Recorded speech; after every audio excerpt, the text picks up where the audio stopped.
সম্মানিত ভাইরা আমার, এই দুনিয়া থেকে চলে যাওয়ার পর আমাদের আর কোনো আমল করার সুযোগ থাকবে? যখন দুটি চোখ বন্ধ হয়ে যাবে চিরতরে, আমরা চাইলেও আর আমাদের রবকে একটা সেজদা দিতে পারবো? আমরা চাইলেও 2 রাকাত সালাত আদায় করতে পারবো? আমরা চাইলেও কিছু দান সাদাকা করতে পারবো?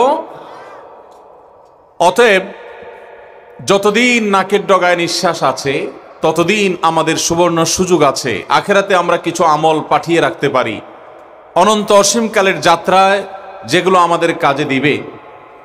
দুনিয়া থেকে চলে যাওয়ার পর আমরা আর আমাদের আমল নামায় নতুন করে কোনো কিছু যুক্ত করতে পারবো না।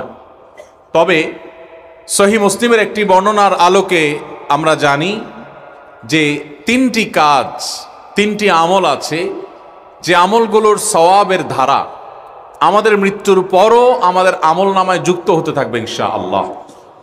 আমলগুলো জানার দরকার আছে কিনা বলেন? এ বিষয়ে যে হাদিসটি সহিহ মুসলিমে বর্ণিত হয়েছে, সে হাদিস বর্ণনা করেছেন সর্বাধিক হাদিস বর্ণনাকারী সাহাবীদের শীর্ষে থাকা আবু হুরায়রা রাদিয়াল্লাহু তাআলা আনহু।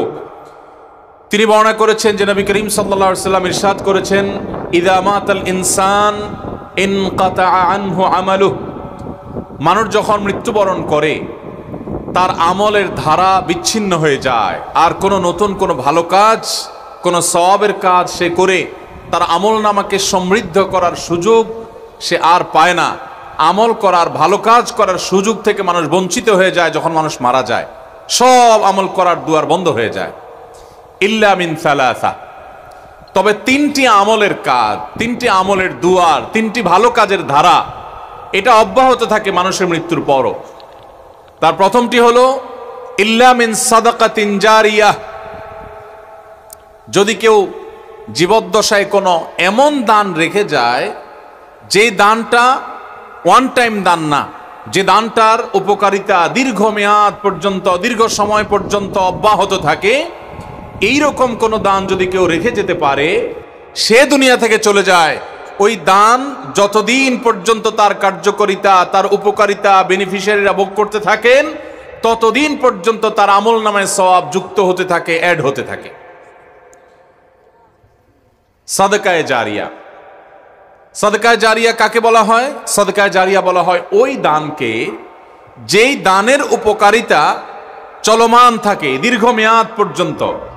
যেমন আপনি একটা মসজিদ নির্মাণ করলেন, আপনি একটা মাদ্রাসা নির্মাণ করলেন, আপনি একটা ইতিমখানা নির্মাণ করলেন, আপনি একটা কালভার্ট তৈরি করে দিলেন কোনো এমন এলাকায় যে এলাকায় কালভার্ট তৈরি করার মতো কোনো ব্যবস্থা নেই, তারা কষ্ট করছে, কোথাও রাস্তা ভাঙা, আপনি একটা রাস্তা করে দিয়েছেন বা ঠিক করে দিয়েছেন, আপনি কোথাও একটা টিউবওয়েল করে দিয়েছেন, আপনি কোথাও কোনো একটা গরিব মানুষের কোনো সমস্যার স্থায়ী সমাধান করে দিয়েছেন, একটা ঘর করে দিয়েছেন, আপনি একটা বৃক্ষ রোপণ করেছেন, যে গাছটা ঠিক আছে, বড় হয়েছে, ফল দিয়েছে, ছায়া দিচ্ছে, অক্সিজেন দিচ্ছে, এটা সাদকায়ে জারিয়া। তো এরকম কোন সাদকা যদি কেউ করে যায়, তাহলে এই সাদকা, এই দানের বেনিফিট, এর উপকারিতা যতদিন পর্যন্ত চলতে থাকে। যে মসজিদ আপনি নির্মাণ করে মারা গেলেন, আপনার মৃত্যুর পর ওই মসজিদে যতদিন আজান হবে, যতদিন সালাত হবে, যতদিন জামাত হবে, যতদিন ইলম হাসিল করবে মানুষ, তালিম শিখ করবে, ততদিন পর্যন্ত মানুষ শিখে আমল করে যত সওয়াব পাবে, আপনি এই মসজিদ নির্মাণ করার কারণে আল্লাহ আপনাকেও সে পরিমাণ সওয়াব দিবেন। এবং মসজিদ একা নির্মাণ করতে পারছেন না, তো মসজিদ নির্মাণের কাজে 1 বস্তা সিমেন্ট কিনে দিলেন, 2-4-10টা ইট কিনে দিয়েছেন। নির্মাণের কাজে, মসজিদের নির্মাণের কাজে আপনি অংশগ্রহণ করেছেন আপনার সামান্য সামর্থ্য দিয়ে। তাহলে এর কারণে আপনি, আমি দুনিয়া থেকে চলে যাব, যতদিন আপনার সে ইট মসজিদের দেয়ালে লাগা থাকবে, যতদিন আপনার সে সিমেন্ট মসজিদের ওয়ালে লাগা থাকবে, ফ্লোরে লাগা থাকবে, ততদিন পর্যন্ত মসজিদ দ্বারা মানুষ উপকৃত হবে, আর আপনার আমল নামে সওয়াব যেতে থাকবে ইনশাআল্লাহ। সাদকায়ে জারিয়া রেখে যাব তো ইনশাআল্লাহ। এমন এমন অবাগা মৃত্যু যেন কারো না হয়, যে মৃত্যু সাদকায়ে জারিয়া ছাড়া হয়েছে, কোন সাদকা জারিয়া রেখে যাওয়া ছাড়া হয়েছে। এই জন্য কখন মৃত্যু হবে আমরা জানি না। আজই সংকল্প করুন যে আমার মৃত্যুর আগে আমি 2-4টা সাদকায়ে জারিয়া রেখে যাব।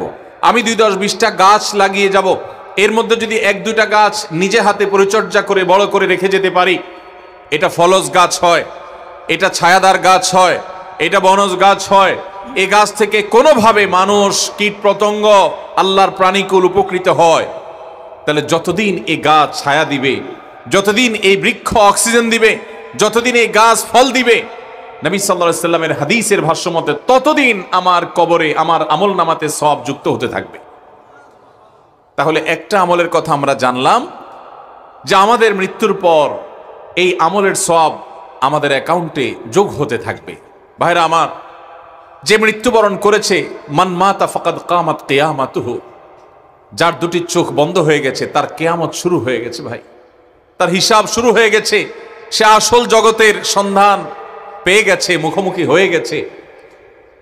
তার চাইতে অসহায়, তার চাইতে ইবাদত বন্দিগির জন্য আকুলতা, ব্যাকুলতা, অস্থিরতা এটা প্রকাশকারী মানুষ আর আল্লাহর সৃষ্টি জগতে কেউ নাই।